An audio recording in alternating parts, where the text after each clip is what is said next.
That's a collector ship all right. Shepard stood in the Normandy cockpit behind Joker and watched as the massive alien ship slowly turned in the void of space. With no power, the entire thing looked just like a massive asteroid. Granted, one that someone had decided really needed a bunch of metal structures woven into it. Edie, what can you tell me? Very low emissions. Passive infrared signatures suggest most systems are offline. Thrusters are cold. That thing is massive. Joker breathed, before smirking and looking at Shepard over his shoulder. You think the Turians hit an exhaust port? Shepard snorted but didn't look away from the collector ship. Don't start that argument again. Revan will feed you your legs. The Sith had opinions about a design flaw like a straight shot to the main reactor in something the size of a moon. And she isn't here right now, is she? Radar scans do not detect any hull breaches on the side facing us. Edie cut in as the Normandy drifted closer, refocusing the conversation. I detect no mass effect field distortions. It appears the drive core is offline. Rendezvous in 30 seconds, Commander. Good luck. Joker called as Shepard headed for the hangar. Oh. A short time later, Shepard was in the Kodiak with the entire ground team minus Miranda, Mordin, and Kasumi. Miranda was staying back to run the Normandy. Mordin was in the science bay ready to analyze everything the infiltration team sent back. And Kasumi would be working with Talai remotely to develop infiltration programs for the collector systems. The rest of them would be boarding the collector ship to scout out as much as possible. All right guys, not going to lie. This is a risky mission. She started. We are heading into hostile territory blind and with limited reinforcements. So our objectives are going to focus on speed. Get in, find what data we can on the collector homeworld, and get out. My team will take point. Grunt, Jack, you're with me. Our goal is to find a terminal and kill anything in our way. Revan's team will trail us as backup and our tech specialists.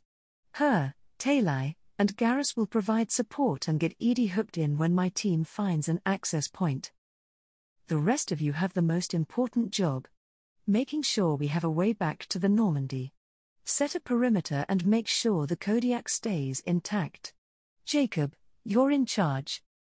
Now, questions? Garrus raised a hand. What's the plan if we get separated? Get back to the Kodiak. Shepard said bluntly. I don't care if you have to blow out a bulkhead to do it, but no one gets left behind. Sweet, permission to wreck shit. I can't wait. Jack snarked, elbowing Grunt at the same time. The young Krogan didn't say anything, but the bloodthirsty smile showed how eager he was to be on a mission with no worries about collateral damage. Orders if we're about to be overrun? Jacob asked. Pull back. We can try and find another LZ to exfil from, but we're screwed if we lose the craft. No one else spoke up as the Kodiak touched down. All right, let's go. Oh. This ship is disgusting. Both physically and esoterically. Revan thought as she stalked through the halls of the collector ship. The metal structures were fine enough, they actually reminded Revan quite a bit of the ships from her own home, but all of that was slowly being swallowed up by some kind of light brown stuff that reminded her of an insect hive. The juxtaposition between the metal and organic structures made it seem like the collectors weren't the ones to build this ship. They were just a swarm that had taken it over from its original owners. It didn't help that Revan could feel faint echoes of pain and horror lingering in the Force. But the impressions were so shallow that even she almost missed them. It was like someone had managed to preserve a message in a recording that had grown so faded over time the original content was lost and only the briefest hints remained. Even then, the constant bombardment of negative emotions was annoying. Shepard's voice crackled over the communicator. Revan, bring your squad up. We found something. I hope we aren't heading to another pile of bodies. Talai grumbled. I don't think so. Shepard would have mentioned it if we were. Garrus comforted her. Edie had run a comparison on the collector ship and discovered it was the same one they faced at Horizon. Which meant the colonists that had been taken were on this ship. The team had found some of them, and left them there when there was nothing that could be done for them. The team could only take cold comfort in the knowledge the colonists were no longer capable of feeling whatever experiments the collectors had in store. Shepard's team hadn't gone too far ahead, so they caught up quickly. The Spectre was poking around some kind of medical pod with a collector corpse inside of it, but more concerningly, Jack was pacing the area angrily. Talai wasted no time walking over to the control terminal and working to get Edie access. Something wrong? Revan decided to ask. Basic translation on the terminal says they were running some kind of tests. Shepard replied. Not sure why they'd experiment on one of their own though. Why the fuck wouldn't they? Jack snapped. Humans do it. Krogans do it. Every other asshole in the galaxy does it. Who gives a fuck why the collectors do it? Everyone was wearing full coverage suits in case they came across a hostile environment inside the ship or if they accidentally ended up in space, but Jack still subconsciously ran her hand over what Revan knew to be surgical scars. The convict was clearly not a fan of species experimenting on their own, because it gives us an idea what they were up to. Shepard stated. Edie, got anything? The collectors were running baseline genetic comparisons between their species and humanity. Why would they do that? Could be several reasons. Mordin added over the comms. Looking into mating possibilities, comparing evolutionary divergence, checking for allergens or biohazards. List is extensive. Some of their technology seems to have a biological component. Revan added. They may be looking to see if it can be adapted for humans. Talai tilted her head. What, like for cybernetics? It's possible. I'm unsure how likely that is though. The data reveals no hints about their motivations. Edie cut back in. All I have are the preliminary results. They reveal something remarkable. A quad-strand genetic structure, identical to traces collected from ancient ruins. Only one race is known to have this structure, the Protheans. Head snapped toward the collector body. Oh my god. The Protheans didn't vanish. Shepard breathed, horror radiating out of her. They are just working for the Reapers now. These are no longer Protheans, Shepard. Their genes show distinct signs of extensive genetic rewrite. The Reapers have repurposed them to suit their needs. A slave species. Revan muttered. She wasn't unfamiliar with the concept. The original Sith did after all start off as slaves to their Force wielding masters before time and interbreeding made them one and the same.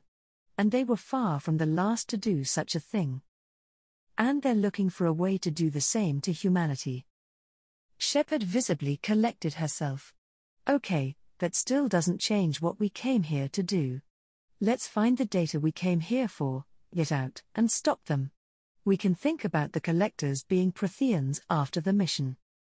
Both squads moved on, Revan's team hanging back just a bit, so Shepard's group was the first to notice. Shepard, on the ceiling. More of those pods they were stuffing the colonists into. Grunt rumbled. Fuck me, there have to be hundreds of them. Jack cursed. How many do you think are full? Too many. Shepard began to run plans through her mind about possible ways to rescue the civilians. The Normandy wouldn't be able to handle more than a couple dozen at most but. I detect no signs of life in the pods, Shepard. It is probable the victims inside died when the ship lost primary power. Shepard could only hope the civilians had been kept unconscious. Slowly choking to death in space was hell, and it took a magical space elf from another galaxy for the commander to even start getting over that trauma. She didn't imagine suffocating inside the coffin-like pods was any more pleasant. They moved in silence after that, only bothering to speak when giving the all-clear for the others to move up or call out corners. No one was seriously expecting to pull off a daring rescue, but finding out there was no one left to save had an impact. Commander. You gotta hear this. Joker spoke rapidly into her ear. On a hunch, I asked Edie to run an analysis on this ship. I compared the EM profile against data recorded by the original Normandy 2 years ago. They are an exact match. Shepard scowled at the AI's report. The same ship dogging me for 2 years? Way beyond coincidence. Yeah, something doesn't add up. Watch your back. Joker warned before dropping the call. Sounds like you have some really shitty fans, Shepard. Jack pointed out as they came up to another corner. They waited a bit to allow the other squad to join them. Can't say I like the attention. But it's something to keep an eye on. Shepard trailed off weakly as all 6 of them turned around the bend into a massive cavern that seemed to run the length of the collector ship as far as the eye could see. Worse, every inch of the massive walls were covered in millions of pods just waiting to be filled. Keeler, this is unbelievable. They could take every human in the Terminus systems and not have enough to fill these pods. But enough for a major world. You think they're going to target Earth? Shepard felt the last of her hesitation melt away and her resolve harden. Not if we stop them, she declared. Talai, I can see an access panel on the platform up ahead. Get ready to do your thing. The Quarian nodded and began to march forward, but Garrus stopped her by placing a hand on her shoulder. Hold on, Shepard. Something doesn't feel right. This ship suddenly lost power, right? So where are the bodies of the crew? Everyone stopped and realized the Turian was right. They had only seen a single collector so far, and it had probably been dead long before the ship lost power. Something was indeed very wrong here. I got a bad feeling about this. Revan huffed at Jack's comment and moved forward. Then this is almost certainly a trap, but the fact remains we need the data in the ship's databases. So we stay alert and spring it. Sparks jumped between the Sith's fingers. And we show them just how much they underestimated us. It wasn't the most unique or inspiring speech, but it lit a fire in the rest of the ground team. Spines straightened and eyes sharpened, and each of the 5 combat members took position around Talai as she began to make a connection between the terminal and the Normandy. Things went smoothly until Shepard heard Joker say, that can't be good. Followed by a loud bang as the terminal shut off and the machines around them started coming to life. What was that? Major power surge. Joker reported. Everything went dark, but we're back up now. I managed to divert the majority of the overload to non-critical systems. Edie added. Shepard, this was not a malfunction.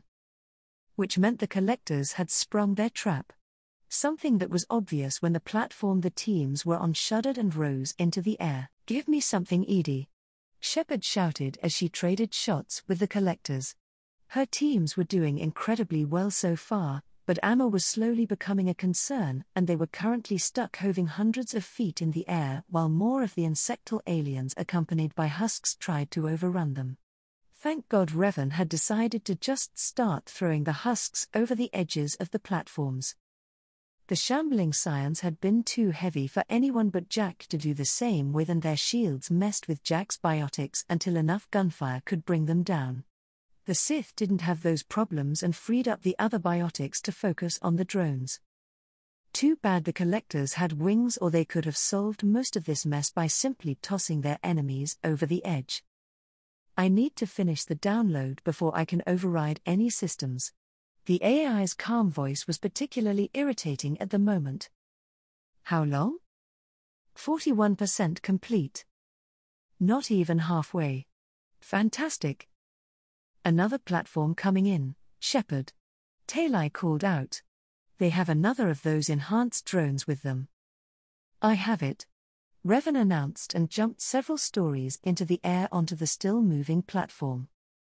A part of Shepard, the one that had teamwork beaten into her repeatedly by her various instructors, still hated that Revan kept going off by herself. The part of her that lived on the battlefield could only admit Revan occupying the Harbinger drones far away from the rest of the team was the only reason more of them hadn't been wounded yet. Grunt had been unlucky enough to catch one of the enhanced drone's biotic attacks head-on. The warp-like attack had quickly chewed through his shields and shredded his left arm. Only his natural regeneration and a generous amount of Medi-Gel was keeping him from bleeding out, let alone in the fight. Shepard felt a bit guilty. She was glad Grunt had been the one to take the attack. Anyone else in the team would have probably lost their arm in similar circumstances. So best let the powerhouses fight where they weren't going to accidentally squish one of her more fragile teammates. Speaking of, Talai, on your right. I see it, go get him, Chiquita. A round pinging off her shields forced Shepard back into cover. She would just have to trust Talai could handle it. The 3 collectors that had just landed on another platform, however. Shepard's shotgun barked several times, chipping at the armor and barriers of the drones before she staggered one and nailed it with a lift field. Jack. Got it. Shepard didn't look to see exactly what Jack did while she was frantically slamming a new heatsink into her weapon, but the nearby explosion told her Jack had done what she wanted and destabilized the lift field with her own biotics.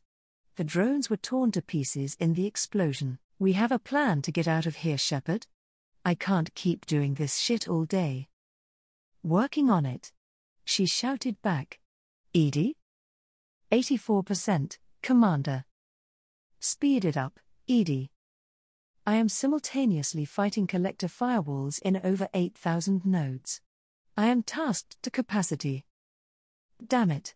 At least Revan was holding her own. Oh. While Shepard and the Normandy crew were fighting below, Revan was forced to admit she had made a mistake.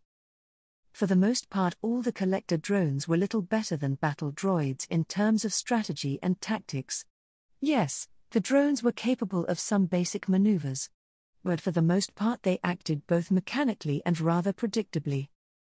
Right up until they didn't. If the collectors had followed their normal pattern, they would have landed the platform and tried to press forward to overwhelm the Normandy crew using their numbers to their advantage despite Revan attacking them. So when the platform didn't land, she was forced to admit she had made too many assumptions about the enemy and fallen into a trap. One set by the thing controlling the enhanced drones. Half a dozen normal drones had suddenly joined in a secondary ambush, with more joining the fray every so often, and Revan was forced to draw deeply from her force connection to survive. The collectors didn't care about friendly fire. They barely cared to stop firing when she used their companions' bodies as shields, and likely only did so to make sure there was always another body for the controlling intelligence to take over when she killed the last one. Because once she did, another drone would undergo the transformation. Every single time. The Sith eventually decided to focus on the drones first. Both to deny the presence additional bodies and to ease a bit of the pressure on herself. Force lightning covered the entire platform with no friendly units to keep track of, and her lightsabers hacked the drones to pieces. Your struggle only delays the inevitable. Oh, you can speak after all. I had assumed you bred that out of your slaves, since none of them seem capable of it. Revan taunted the presence. This must be the Reaper directing the collectors. Tools necessary to maintain the cycle. There is no reason for unnecessary dialogue. The malevolent voice replied. This was not just some speech hoping to discourage its enemies. Revan felt the presence pushing on her mental defenses, clumsy and undirected as it was. You are an anomaly to the cycle. Submit and you will be preserved. Struggle and you will be eliminated. Option 3. I crush you entirely. Revan rejected the Reaper. I am Darth Revan, Empress of the Sith. I don't submit. The Sith closed the distance to the last drone and with a final swing, bisected it at the waist. Destroying this body gains you nothing. I will return, and I'll kill you again. Revan said to the corpse as it disintegrated to ash. As good as it felt to finally be rid of the annoying Reaper and its swarms of disposable bodies, Revan had no time for standing around. She sprinted to the edge of the platform and looked down at the rest of the battle. It was going better than she feared, but worse than she hoped. More platforms had connected to each other down below, but the amount of room to maneuver had shrunk, if anything, due to the piles of collector corpses covering the floor. The insectal species had thrown dozens of drones at her teammates, trying to overrun them. It was a testament to Shepard's leadership and how force-damned deadly her team was that they had managed to hold with only 3 members wounded so far. Grunt was still unable to use his left arm, but was doing his best to stay in the fight. Garrus had taken another round, it seemed, going by the Medigel patch on his torso. And Shepard herself was limping, although Revan couldn't see an immediate wound from her perspective. That didn't mean the other 2 were completely fine though. Jack was no longer using her biotics to any meaningful degree. She must have overtaxed them at some point and was limited to her physical weapons. Tali'Zorah wasn't firing back at all. She was either out of ammunition or her weapon had broken because she was relying entirely on her Omnitool and the combat programs it used. She had also been slightly isolated from the rest of the team, and no one was aware of the injured collector dragging itself across the floor to reach her. Revan dropping on its spine with some light guidance from the Force and planting the ignited blade of her lightsaber through its head fixed that issue though. The Quarian jumped at Revan's sudden entrance, but once she saw the dead drone merely nodded in thanks before focusing back on the battle. Not that the battle lasted long after Revan rejoined the group. The collectors must have decided funneling in a handful of drones at a time wasn't going to work and stopped sending in reinforcements. Without those, the remaining drones were torn apart by the Normandy crew in seconds. Okay, that seems to be the last of them for now. Edie, what's our status? Shepard panted into the comm while the rest of the team either stood guard, patched each other up, or went scavenging for salvageable heat sinks. Download complete, Shepard. However, you will need to manually re-establish my link with the command console. Talai. On it. It didn't take long for the Quarian to get the link back up and running. Edie's avatar appeared over the hollow panels within seconds. I have regained control of the platform, Shepard. The AI said simply. Great, did you get what we came here for? I found data that could help us successfully navigate the Omega-4 relay. Excellent work, Edie, I knew you wouldn't let us down. I have also found the Turian distress call that served as the lure for this trap. The collectors were the source. It is unusual. Edie continued, ignoring Shepard's praise. Seems logical to me they would have sent the initial message as bait. Garrus added his opinion. The source of the transmission is not the unusual part. It is unusual because Turian emergency channels have secondary encryption. It is corrupted in the message. It is not possible that the elusive man would believe the distress call was genuine. So Cerberus stabbed us in the fucking back? This is my shocked face. Jack spat. Why are you so sure? Revan asked the AI. Even if the elusive man would not believe the call, it was still possible an underling had been fooled. I found the anomaly with Cerberus detection protocols. He wrote them. And just like that, betrayal seemed the most likely option. Disappointing. She had been hoping to use that connection for more credits before she split off to make her own group. He knew it was a trap. Why would he send us into a trap? Joker questioned. Garrus crossed his arms. Sounds like something they would do. The Boschtet's Tali'Zorah added. Every single member present seemed unsurprised about a potential betrayal from the organization. They all seemed determined to voice their complaints as well. The only one trying to mitigate things was Miranda, who joined the call and was insisting there had to be another explanation. Revan didn't pay much attention to what they were saying. She knew most of them were taking the opportunity to shake off the effects of the last firefight, and pulled Shepard's shoulder a little closer so they wouldn't be overheard. We don't have much more time left. You should get them under control soon. They need to vent a little. Shepard replied, though Revan could feel the anger rolling off the commander as well. Clearly there was little love between her and the wider Cerberus organization, and she was happy to encourage her team to distrust them. Venting doesn't do them much good if we end up trapped here because of it. Shepard said nothing for a bit before nodding and getting everyone's attention. We don't have time to throw blame around. She called over the general noise. And we can question the elusive man when we're out. Clear. Ah, Commander. We've got another problem. Joker announced immediately. The collector ship is powering up. Inside the ship, the massive cavern was being buffeted by winds as life support systems powered up and air started circling again. Their trap had failed. Now they were going to. You need to get out of there before their weapons come online. I'm not losing another Normandy. Damn it. All right, everyone back to the dropship. We are leaving. Edie? Give me a route. I do not have full control of their systems. I will do what I can. Sending coordinates for shuttle extraction. Better hurry, Commander. Jacob's voice broke over the comms for the first time this mission. We've had some drones poking around down here. Won't be long before they send a force to take it out. All right, people, you heard the man. Let's move. Oh. The two fire teams hurried through the collector ship following Edie's directions. Even though they were on a time limit, they moved together rather than rushing blindly forward. And every now and then they encountered pockets of drones attempting to slow them down. If it had only been a single team, the drones might have managed to delay them several times. But with a Krogan and a Sith leading the charge and several expert marksmen following behind, the collectors simply couldn't do much. They didn't have the numbers at the moment. That didn't mean they were allowing the Normandy crew to escape easily. Several times the teams were forced to take alternate routes as the door they were meant to take was locked down. Twice they were forced to hold a corridor while Edie was forced to override the lock.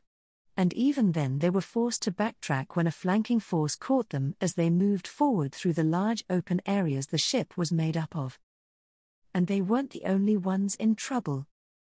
Shepard, this is Samara. The collectors are pushing heavily on the shuttle. Jacob was wounded in the last fight.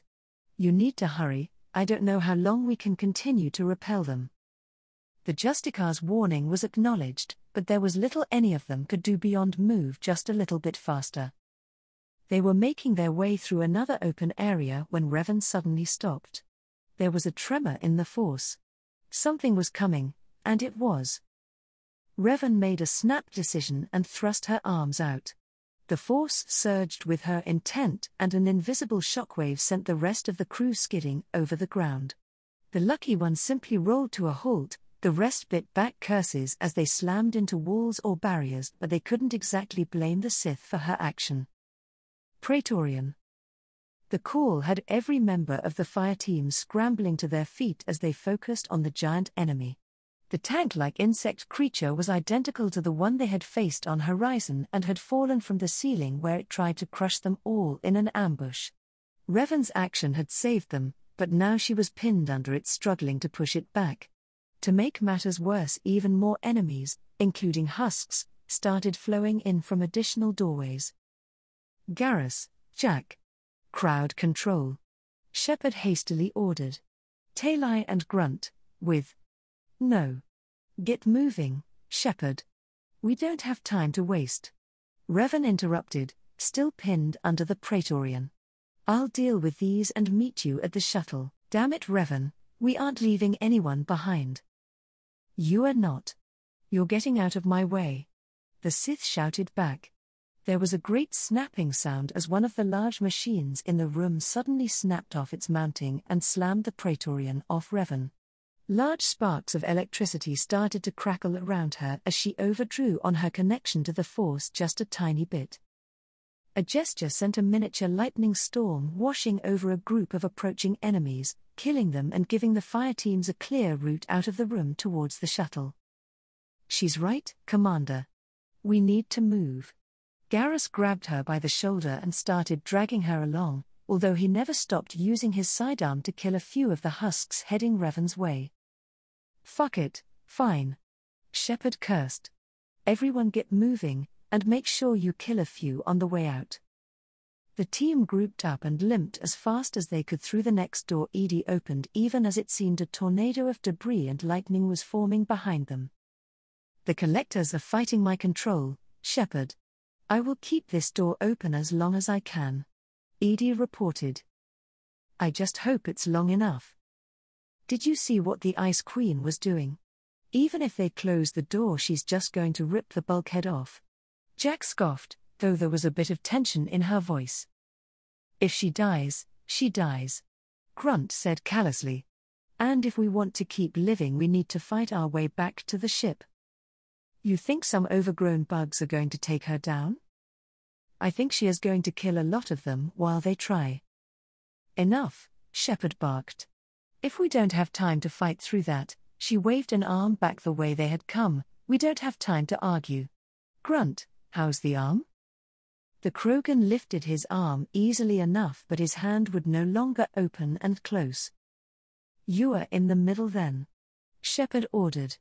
I'll take point, Jack and Talai have the flanks and Garrus is on overwatch. Come on. Oh. Shepard didn't know if it was a good thing or a bad one that they seemed to be coming across much lighter resistance as they got closer to the shuttle. They were making good time now, but she was worried that was only because the collectors were focusing everything on Revan. A husk jumped her from the side and its head exploded before she could even react. Focus, Shepard. We're not out of here just yet. Garrus called as he cycled his rifle before swapping to his secondary. He was out of ammo. And that was part of the problem. They weren't far from the landing zone at all, and they hadn't heard anything from Revan. Squad vitals told her the Sith was alive, but any attempts to contact her were met with static and silence. Edie was also keeping a running analysis on the state of the collector ship and its power levels. At the rate it was going, they would have almost no time to spare if they wanted any hope of getting away. Which meant no waiting for Revan at the landing site. Ah, Commander? I hate to rush you, but those weapons are about to come online. Joker's strained voice crackled in her ear. Might want to double time it. You know, so we can leave before they blow the Normandy in half. I know, Joker. We're almost there. Shepard could hear the gunfire from the guard squad just up ahead, along with the groaning rasps of a large number of husks. All right, everyone, final push.